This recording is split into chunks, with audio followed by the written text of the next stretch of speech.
वज़ीर आला सुहेल आफरीदी, शफ़ीउल्लाह जान, मीना खान आफरीदी समेत मुतअद्दिद जो वज़रा हैं KP के असम्बली के, उनके ख़िलाफ़ ना सिर्फ FIR दर्ज कर ली गई है बल्कि नाज़रीन फील्ड मार्शल एक मरतबा दोबारा फिर सरकारी दौरे पे सदर डोनाल्ड ट्रंप से मिलने के लिए जा रहे हैं। और फजलुर रहमान साहब एक मरतबा दोबारा फिर सरगर्म, उन्होंने कहा जी कि हुकूमत ने असम्बली में जितने भी नाज़रीन, मैं हूँ जाहिद अब्बास नकवी, आप देख रहे हैं हमारा सोशल मीडिया अकाउंट। आपसे दरख्वास्त है कि हमें सब्सक्राइब करें और अपने कमेंट से ज़रूर आगाह करें।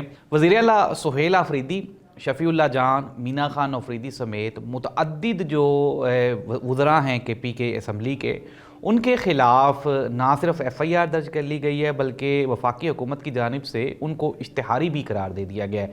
जी नाज़रीन, मैं बात कर रहा हूँ जो हमारा जो मौजूदा सियासी निज़ाम है, क्योंकि जो वफाकी हुकूमत है उनसे सुहेल आफरीदी किसी भी तौर पे कंट्रोल नहीं किया जा रहा। तो अब हुकूमत ने जो आखिरी हरबा अपनाया है वो यही है कि जिस तरह से अली अमीन गंडापुर को 2-3 केसेस में नॉमिनेट करके तो उनके ख़िलाफ़ कार्रवाई का आगाज़ कर दिया गया और फिर उनको दो साल मुसलसल उनको ब्लैकमेल किया गया ताकि उनको अपने बस में रखा जा सके। सिमिलरली, लेकिन मैं आपको एक ब्रेकिंग न्यूज़ दे रहा हूँ, हमारे सोर्सेज ने जब सुहेल आफरीदी से पूछा कि सर इस तरह, उन्होंने कहा यार मैं किसी चीज़ पे भी नहीं लिखता, इनकी जो इश्तिहारी स्टोरी वाली सीन है ना, मैं कल भी इमरान खान का सिपाही था और आज भी इमरान खान का सिपाही हूँ। नाज़रीन, सुहेल आफरीदी ने KP में जो ये सरप्राइज़ विज़िट का एक सिलसिला शुरू किया है, उसने KP को जो इंतज़ामी अमूर हैं उनको एक मरतबा हिला के रख दिया है। और मैंने आपको कल बताया था कि मुख्तलिफ हॉस्पिटल्स का दौरा किया गया। अब सुहेल आफरीदी ने ये स्केड्यूल अनाउंस किया, उन्होंने कहा जी कि हर रात को मैं मुख्तलिफ जो शहरों में जो मुख्तलिफ एक्टिविटीज़ हैं, इंस्टीट्यूट्स हैं, उनका दौरा करूँगा। गुज़श्ता शब भी सुहेल आफरीदी ने मुख्तलिफ जो ऑफन सेंटर्स हैं उनका दौरा किया, लोगों के मसाइल को देखा। सुहेल आफरीदी का ये कहना था, उन्होंने कहा जी कि मेरा जो लीडर है उसने पनाह गाहें बनाई, लंगर खाने बनाए और उसका मकसद क्या था कि ताकि ये जो दुख और मुफलिसी की मारी हुई ये जो कौम है पाकिस्तानी है, इनकी मदद की जा सके। और सिमिलरली उन्होंने कहा जी कि मैं इस विजन को आगे बढ़ाऊंगा और इमरान खान का जो हेल्थ कार्ड का सिलसिला है, इमरान खान की जो गरीबों की मदद करने का सिलसिला है, इसको हम लेके चलेंगे और KP के हुकूमत आम पाकिस्तानी की, आम पख्तून की, पश्तून की ये हुकूमत होगी। और हम लोग हर मुमकिन कोशिश करेंगे कि जितना भी हो सके अपने सूबे में जो लॉ एंड ऑर्डर है उसको मेंटेन करें। अब नाज़रीन, KP के हुकूमत के ख़िलाफ़ एक जो सबसे बड़ा एलिगेशन है कि जी ये लोग जो हैं वो इदारों को सपोर्ट नहीं कर रहे, दहशतगर्दी के ख़िलाफ़ जो है वो इकट्ठे नहीं हो रहे। इसके ऊपर भी सुहेल आफरीदी ने अब एक मुफसल एक स्टेटमेंट दी। उन्होंने कहा जी कि देखें, जो पाकिस्तान का दुश्मन है वो KPK का दुश्मन है, वो हमारा दुश्मन है, लेकिन हम क्या चाहते हैं कि कोई भी जो एक्टिविटी हो उसमें जो मुकामी लोग हैं उनकी मुशावरत शामिल होनी चाहिए, उनकी मुशावरत के बगैर कुछ भी नहीं होना चाहिए। राना सनाउल्लाह साहब ने ये फरमाया कि देखें जी ये लोग कहते हैं कि जाएंगे फिर कफन में लिपट के वापस आएंगे, ईंट से ईंट बजा देंगे। तो इस तरह की बातें इनके मुस्तकबिल के नज़रिए को बताती हैं, उजागर करती हैं। लेकिन नाज़रीन, अब आप एक सियासी जमात जिसके लीडर को आपने जेल में रखा और उसको आपने दीवार के साथ लगाया हुआ और उनके पास कोई ऑप्शन ना छोड़ी हो, तो वो एहतजाज के बगैर और क्या करेंगे? और कौन सा रास्ता है जो हमारी हुकूमत ने या हमारे इस निज़ाम ने ओपन छोड़ा है? नाज़रीन, फील्ड मार्शल एक मरतबा दोबारा फिर सरकारी दौरे पे सदर डोनाल्ड ट्रंप से मिलने के लिए जा रहे हैं और कहा जा रहा है कि ये जो दौरा है ये एक सरप्राइजिंग विज़िट है। इसमें जो काफ़ी सारी जो तब्दीलियां हैं पाकिस्तान के अंदरूनी मामलात में वो मुमकिन हैं। अब मैं आपको सोर्सेज की ये खबर बता रहा हूँ कि field marshal general Syed Asim Munir साहब को कई लोगों ने ये शिकवा किया है कि ये जो सियासी बोझ है, यानी कि PMLN और पीपल्स पार्टी का, इससे तो जान छुड़वाएं।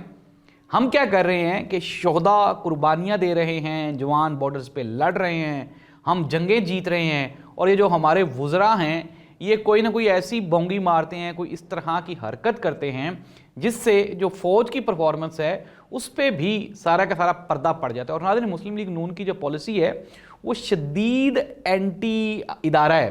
वो किस तरह से, मैं आपको थोड़ा सा बता देता हूँ कि ये क्या कह रहे हैं कि ये जहाँ पे भी बैठते हैं ये कहते हैं जी कि हमारी जो परफॉर्मेंस है, हमारी जो मौजूदा निज़ाम है, इसमें ये हमारे बराबर के शरीक है। इट मीन्स दैट कि फ़ौज को जो ज़बरदस्ती इन्वॉल्व कर रहा है सियासत में वो कौन है? वो PMLN है। PTI किस तरह से कर रही है? PTI कहती है कि हम ये ताकतवर है, हमने इनके साथ बातचीत करनी, लेकिन PTI को वो कहते हैं नहीं, आपने इनके साथ बातचीत नहीं करनी, लेकिन हम इनको SIFC में भी शामिल करेंगे अपने साथ, इनको खारजा पॉलिसी में भी शामिल करेंगे अपने साथ, और इनको हम लेके चलेंगे। हालांकि नाज़रीन, इस मुल्क में जो कुछ बेहतर काम हुए हैं वो फील्ड मार्शल साहब की वजह से हुए हैं, और जो फील्ड मार्शल साहब की جو کریکٹر اسیسینیشن ہوئی ہے وہ صرف اور صرف اس لیے ہوئی ہے کہ PMLN والے یہ فیلڈ مارشل صاحب کہیں نہ کہیں ان کے ساتھ کھڑے ہوئے دکھائی دیتے ہیں, لوگوں کو محسوس ہوتا ہے. تو اس لیے اگر فیلڈ مارشل صاحب آج PMLN کے سر سے ہاتھ اٹھا کے PTI کے قریب ہونا اور عمران خان کے ساتھ کوئی معاملات طے کرنا شروع کر دیں تو فیلڈ مارشل صاحب کی جو کریڈیبلٹی ہے یہ بھی بہتر ہو سکتی ہے. اور میں آپ کو یہ بتا رہا ہوں کہ اس مرتبہ جو دورہ امریکہ ہے اس میں PTI کے لیے اور عمران خان کے لیے کچھ سرپرائزز ہیں, وہ آپ کو دورے سے واپسی پہ مل جائیں گے. آج میری خبر آپ نے نوٹ کر کے رکھ لینی ہے, میں آپ کو دوبارہ پھر کنفرم بتا رہا ہوں کہ اب کی بار جو یہ فیلڈ مارشل صاحب جا رہے ہیں اب حالات پاکستان کے تبدیل ہونے والے ہیں. میں تو یہ تو نہیں کہہ رہا کہ اڑان بھر لی ہے, اور میں بہرحال آپ کو ایک خوشخبری دے رہا ہوں کہ پولیٹیکل سٹرکچر میں آپ کو فیلڈ مارشل صاحب کے دورے کے بعد پاکستان میں مثبت تبدیلیاں دکھائی دیں گی. اب میری بات کو آپ کرٹیسائز کریں گے, لوگ کہیں گے کہ جی وہ یہ کہہ رہے ہیں وہ, لیکن میں نے آپ کو سورسز کی خبر دے دی ہے کہ ایکچوئل جو ہے وہ اسی طرح سے ہی ہوا ہے. مولانا فضل الرحمان صاحب ایک مرتبہ دوبارہ پھر سرگرم ہے, انہوں نے کہا جی کہ حکومت نے اسمبلی میں جتنے بھی قوانین بنائے ہیں یہ سارے کے سارے خلاف قانون, خلاف آئین اور خلاف شریعت ہیں.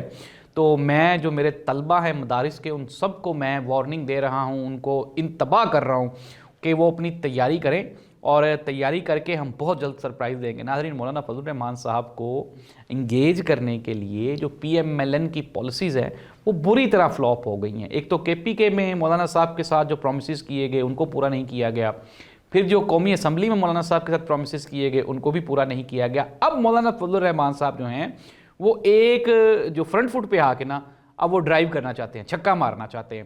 اور میں آپ کو یہ سورسز کی خبر بتا رہا ہوں کہ مولانا صاحب کی جو متحدہ اپوزیشن الائنس ہے جسے تحریک تحفظ آئین پاکستان بھی کہتے ہیں, ان کے ساتھ جو ملاقاتیں ہوئی ہیں وہ بڑی مثبت ہوئی ہیں. اور آنے والے دنوں میں ہو سکتا ہے کہ تحریک تحفظ آئین پاکستان میں مولانا فضل الرحمان صاحب کو کوئی اہم ذمہ داری تفویض کر دی جائے, اور اس کے بعد پھر یہ کہا جائے کہ جی آپ ہی احتجاج کو لیڈ کریں, کیونکہ مولانا صاحب کے پاس اسٹریٹ پاور تو ہے نا. یہ تو انڈاؤٹڈلی ایک ٹروتھ ہے. ناظرین, مشرف زیدی جو ایک انٹرنیشنل صحافی ہیں, جرنلسٹ ہیں, یلدا ان کے پروگرام میں بیٹھے ہوئے تھے, اور مشرف زیدی سے جب انہوں نے سوال پوچھا انہوں نے کہا جی کہ عمران خان کو آپ نے قید تنہائی میں رکھا ہوا ہے پاکستان کی گورنمنٹ نے, اور عمران خان کو تو جو کال کوٹھڑی ہے اس میں ڈال رکھا ہے.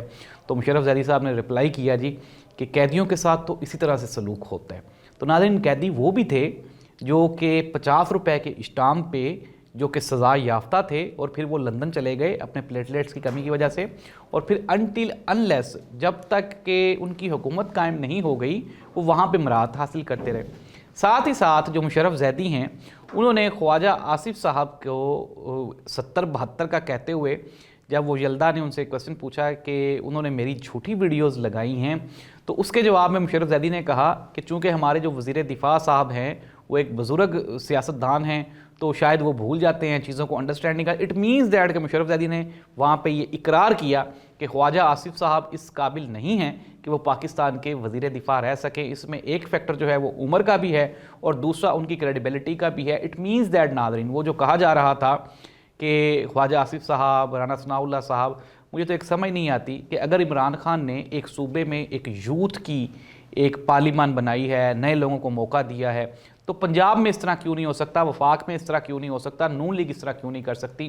یہ ایک سوالیہ نشان ہے. لیکن یہ جو انٹرویو تھا یلدا کا اور مشرف زیدی کا, اس نے پاکستان کی گورنمنٹ کے لیے کوئی پازیٹیو سکورنگ نہیں کی, بلکہ اس نے جو انٹرنیشنل امیج ہے پاکستان کی گورنمنٹ کا, پاکستان کے قانون نافذ کرنے والے اداروں کا, پاکستان کے طاقتور اداروں کا, اس کو نیگیٹو پورٹریٹ کیا ہے, پازیٹیو پورٹریٹ نہیں کر سکے. ناظرین, وجہ کیا ہے؟ سمپل از دیٹ کہ جب آپ حق پہ ہی نہیں کھڑے ہوں گے تو آپ کا بیانیہ وہ زیرو ہو جاتا ہے. جب بھی آپ سے کوئی چھوٹا سا بھی سوال پوچھے گا تو آپ کی باڈی لینگویج, آپ کے جو ریفرنسز ہیں, سورسز ہیں, وہ وہیں پہ مر جائیں گے.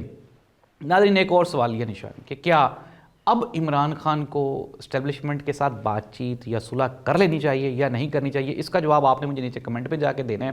ناظرین, اس دعا کے ساتھ کہ اللہ اس ملک کا حامی و ناصر ہو. اللہ حافظ.